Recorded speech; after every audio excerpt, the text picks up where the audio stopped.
اپنے نبی کی سیرت سے یہ سیکھا کہ آپ قدم قدم یہ چاہتے تھے کہ انفرادی کوشش ہو اور کردار اور اخلاق کی وجہ سے اس شخص کو کفر سے نکال کر ایمان میں داخل کیا جائے۔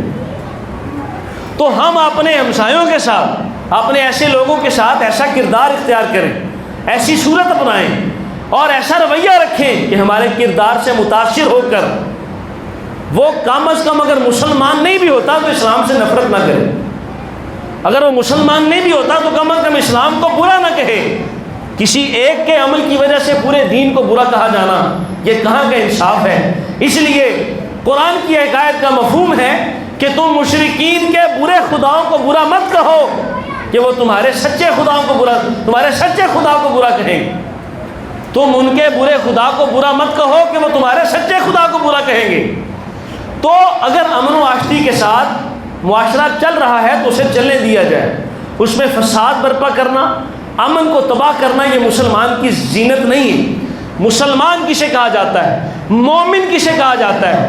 جس میں جھکنا پایا جائے، جس میں امن پایا جائے، جس میں سلامتی پایا جائے۔ مسلمان اور مومن کا نام ہی یہ بتاتا ہے کہ یہ امن اور اطمینان کا علم بردار ہے۔ اس کی ذات میں رب نے امن رکھا ہے۔ اگر یہ امن پسند نہیں، شر پسند ہے، تو پھر اپنے ایمان پر غور کرے کہ اس کا ایمان کامل نہیں ہے۔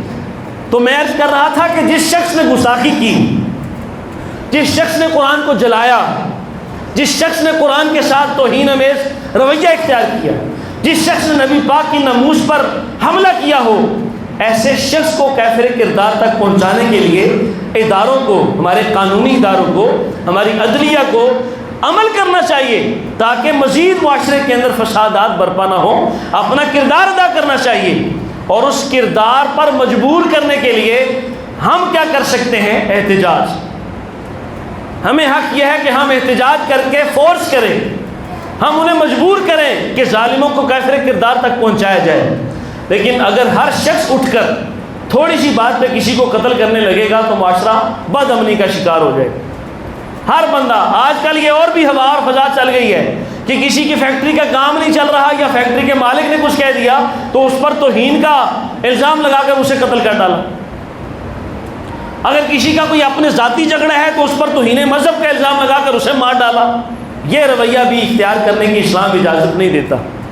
ہاں، اگر عدلیہ کے لوگ، قانونی لوگ اگر اپنا کردار ادا نہ کریں تو اس کے بعد ہمارے شریعہ بورڈ، جو علماء کا شریعہ بورڈ ہے، ان کو متفقہ طور پر کوئی لاہے عمل بنانا چاہیے تاکہ ان گستاخوں کو اور ظالموں کو سزا دی جائے۔ لیکن میں آپ سے پھر عرض کروں گا کہ کسی ایک شخص کے جرم کی وجہ سے پوری آبادی کو تباہ کرنا یا پوری کمیونٹی کو نقصان پہنچانا یہ جائز اور روا نہیں ہے۔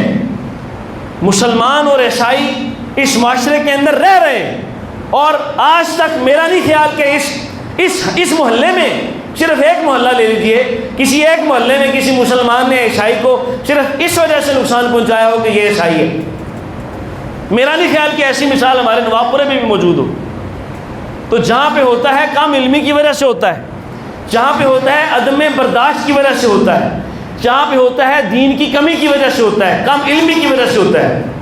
اس رواداری کا مطلب یہ بھی ہرگز مت سمجھیے گا کہ آپ عیسائیوں کے ساتھ رشتے جوڑنا شروع کر دیں، اب عیسائیوں کے ساتھ تعلق اتنا قریبی کر لیں کہ پہچان ہی نہ رہے کہ مسلمان کون ہے اور عیسائی کون ہے۔ اسلام اپنا تشخص، اپنی پہچان باقی رکھتا ہے، تو مسلمان اگر اس کے ساتھ رواداری کرتا بھی ہے تو اپنی پہچان نہ مٹائے، اپنا تعارف نہ مٹائے، اتنا ان کے اندر گل مل بھی نہ جائے کہ واضح فرق ہی نہ ہو سکے کہ مومن کون ہے اور کافر کون ہے۔ ان دونوں کا فرق رکھنا بھی ضروری ہے، رواداری بھی ضروری ہے۔ حسن سلوک بھی کیجئے کہ میرے اللہ کے رسول نے کیا ہے، حسن سلوک بھی کیجئے کہ اصحاب رسول نے کیا ہے، اچھا برتاؤ بھی کیجئے کہ سیرت سے ہمیں معلوم ہوتا ہے، لیکن اسلام کو فوقیت دیجئے، اپنے مذہب کو غالب رکھیے، اپنے مذہب کو غلبہ دیجئے، لفٹ کے نہیں رہنا۔ اسلام غالب دین ہے، اس لیے پسندیدہ دین ہے، اللہ کا مقبول دین ہے، اس لیے اس کا اپنا تعارف اور پہچان باقی رکھنا ہے نہیں ہے کہ تسی جناب والا ہونے نہیں رل جاؤ عیسائیاں نال کہ پہچان ہی باقی نہ رہے، تعارف ہی نہ رہے۔ ہیں ہمارے معاشرے میں ایسے نوجوان بھی جن کے طور طریقے، طور انداز اور ان کی زندگی کے رویے معلوم نہیں ہوتا کہ مومن ہے کہ کافر ہے۔ تو اپنا تعارف برقرار رکھنا چاہیے۔ اس پوری گفتگو کا خلاصہ یہی ہے کہ جو چھیڑے نہیں اس کو چھیڑو نہیں، اور جو چھیڑتا ہے پھر اس کو چھوڑو نہیں۔ یہ تعلیم ہے اسلام کی۔ جو تمہارے ساتھ جنگ کرے، طاقت ہے تو جنگ کرو، تمہارے ساتھ امن سے پیش آتا ہے پھر اس کو نہیں چھیڑنا، کیونکہ اللہ کے رسول فرماتے ہیں کسی پر زیادتی کی تو میں بدلہ لوں گا اس سے۔ اللہ رب العزت جو کو سنا ہے اس پر عمل کی توفیق عطا فرمائے، اور ہمارے اسلام کو غلبہ عطا فرمائے، اور اللہ رب العزت ہماری تمام ملت اسلام کے کو شعور عطا فرمائے۔ وعلیہ البلاغ۔